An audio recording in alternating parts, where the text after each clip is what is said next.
Okay, let's dive in and create your first Tricentis Tosca workspace for SAP Automation. In this explainer, we'll guide you through that essential first step, setting up your workspace.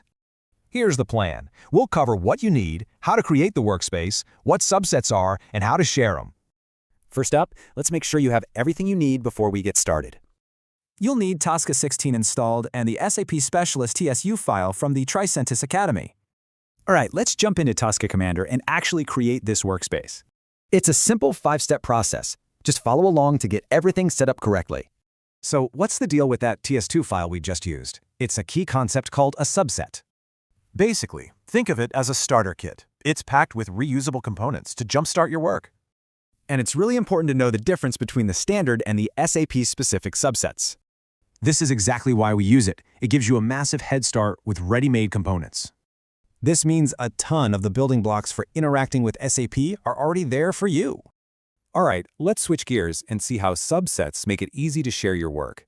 Yep, subsets are absolutely perfect for sharing your custom-built modules with the whole team.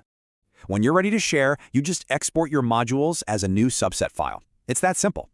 And to use their work, you just import their subset, and their modules pop right into your project. And that's it. Your setup is complete. So let's quickly recap what this unlocks. The bottom line is, your workspace is now fully configured and ready for SAP Automation. You've successfully brought in all the standard and SAP-specific modules you need to start. So, with your workspace all ready to go, what are you going to automate first?